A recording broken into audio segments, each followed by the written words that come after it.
It's here. We did it.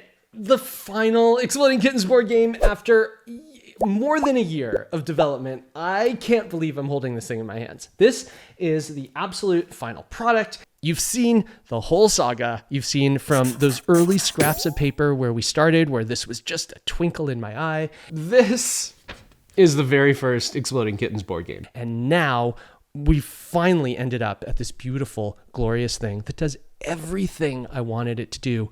This is like the culmination of so many years of learning and hard work, and I finally get to hold it in my hands. Now we're going to open it up and I'll show you what's inside.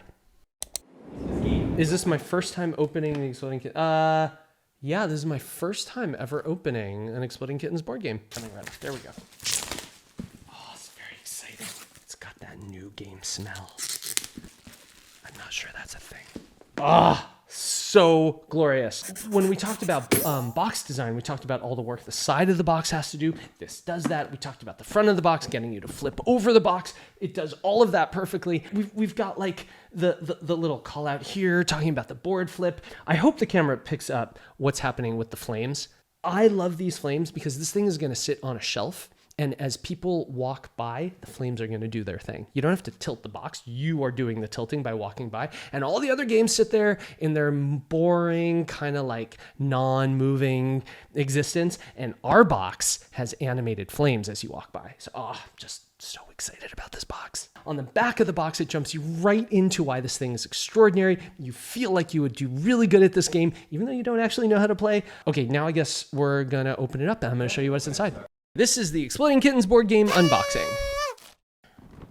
Oh wait, there's thumb notches. I'm gonna use the thumb notches because we put them there. The board. I'm gonna open the board last because it's just my favorite thing in the world. What else we got in here? We have our instructions, a true labor of love, getting these things done and explaining the whole game in, I'm gonna say 5 panels. This doesn't really count. So 1, 2, 3, 4, 5, and this one we only used half the space. So proud of how efficient this is. One of the things we had to do though to make it that efficient, like Exploding Kittens, we explained the rules on the rule book and then we inserted a field guide. And this is not required to read. This is as you play cards, if there are any questions you have about the little boundaries, the little edge cases around each card, just go look up your card here. Every single one of them is explained. But most importantly is this thing here that says stop. You do not need to read this. Do not read this. Just go play the game. You've already got everything you need to play the game. So just go get started having fun. We got our game pieces. These all pop out. They have little X's at the bottom. So here, I'll show you. Let's pop these guys out. This is one of my favorite things to do in a board game is pop out little figures. So we got 1, 2, 3, 4, 5, 6 of these, 6-player game. Here is my favorite, of course, Taco Cat, my absolute favorite character. Here is Catermelon. Here's Potato Cat. And finally, a brand new addition. This is our Cat Garden Gnome. I'm sure there's a more creative name for that I haven't thought of. I would love to hear what we should call our Cat Garden Gnome. What else do we got? We got our movement deck. So these are the cards that move you around the board. Here are the danger magnets. These are the ones that let you insert more bad things into the deck. A ton of them are simple moves, but some of them are like this one, move one or flip the board. So now you get to make a whole bunch of interesting decisions about how you want to play this game. There's also flip the board and then move a certain number of spaces. So those are really fun too. And finally, we also did cut the line, which is theoretically a move 0. You just get to move ahead of the player in front of you. If there's this giant gap here, cut the line is a great move because you're going to go all the way here. Of course, here you would explode and swap with last place, etc., etc. You can build all of these cascading, chaining moves in order to play this game strategically. What's important to notice about what this has evolved into is these are now circular. And the reason they're circular is not for any functionality. In fact, it makes them a little bit harder to shuffle. The reason that they are circular is so you cannot possibly mix these guys up. And then finally, we've got the actual deck of cards and the action deck. So these are the cards you draw. Each one gives you a superpower. They help you outsmart and out-strategize all the other players so that you can get to the end before them.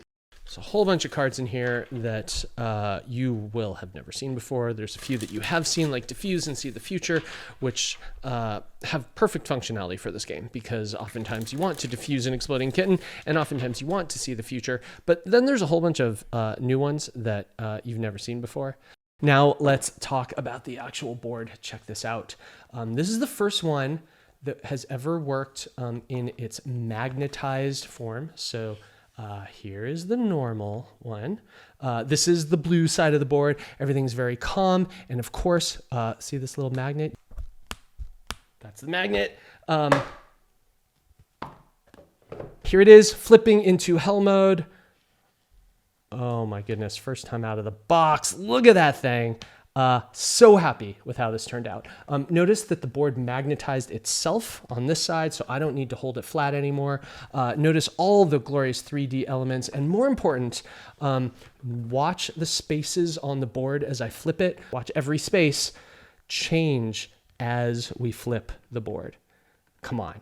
You have never seen a board game do that before. Let's talk about the actual gameplay. What they're trying to do is get from here to here. First one to the ribbon wins the game. Our deck of cards goes here, and we've put a little indicator there so you know exactly where they go.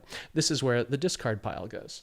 Our move deck, of course, goes right here on this indicator, and the discard pile goes right there. And finally, these danger magnets, which are not in play yet, they're just going to hang out right here. This is the full setup. Everyone picks a player. You pick a player to go first, and you begin. On your turn, you're going to have a bunch of cards. 5. Look at me go. 5 to each player. So every player is going to have a whole bunch of cards. 3, 4, 5. There's no setup here. So there's, like in Exploding Kittens, you would always start with a diffuse card. That is not the case here. You just grab any 5 cards. These are your starting cards. On your turn, like Exploding Kittens, you can play any number of cards in your hand to start your turn. As many or as few as you'd like, including 0. 0 is a very fine number. You can play 0 cards. And then after you've played a card right here and done whatever that card says, then you draw one of these and move that number. So let's say this was the top card. I draw a move 2, and let's say I'm Catermelon. I go 1, 2. I'm just following the line. I landed on a 3, so I would draw 3 cards from here. All of these cards are good. They will be good for the entire game. You always want to land on the highest numbers possible because you want these cards in your hand. They're always going to help you. Now, there's other spaces that you can land on. Let's say someone else drew a move 2 and landed on a character. Well, instead of landing here, only one player can stay in a space, so you just hop to the next space. That's pretty easy when this is the case, but let's say it was like this and you landed here. Now you got to move forward to this horrible Exploding Kitten space. This is bad. This is the third kind of space on the board. What exploding means is, number 1, discard down to only 3 cards. So that sucks. You're almost definitely going to have to get rid of some good stuff. And number 2, swap spaces with the player in last place. So that's the penalty for landing on an Exploding Kitten. 1, you lose a bunch of cards. 2, you immediately move into last place. But now let's talk about why this is strategic, because all along we talked about all the different theories that go into this game, and you have to have a sense of mastery, and there has to be those surprises. So one of the surprises is it can be to your advantage to hang out in last place. And I've seen players win this game by hanging out in last place, waiting until the board flip happens. Notice none of these pieces have to be moved. They all just work perfectly. Now, let's say one player was, up here near the end, and they landed on an Exploding Kitten. The strategic value of being in last place for like the whole game is now all of a sudden this happens. And now you are suddenly catapulted into first place. You're within striking distance of winning. So I've seen players use last place absolutely to their advantage.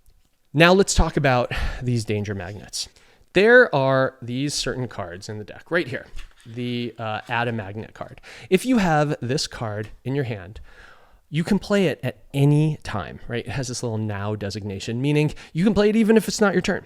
What you do with a danger magnet, when you play this card, you get to take a danger magnet and put it anywhere you want in the move deck in secret. And if they turn over the move card and it's a danger magnet, what that means is they are magnetized to the nearest danger. Meaning, let's say you were Taco Cat, you're right here, you drew a danger magnet. It means move to the next exploding kitten. So if this guy drew one, he'd have to go whoosh and land right there. And then, of course, swap with the last place player. These make the game more tense. They let you set booby traps. They let you sabotage other players. There's a ton of them. They are never removed from the deck. So the game gets more and more tense as the game progresses. Remember earlier, we talked about how do we insert that sense of increasing tension that's always present in regular Exploding Kittens? How do we put that into a board game? Well, we invented this move deck, and the move deck gets more and more treacherous as the game goes on. These action cards always make your life better.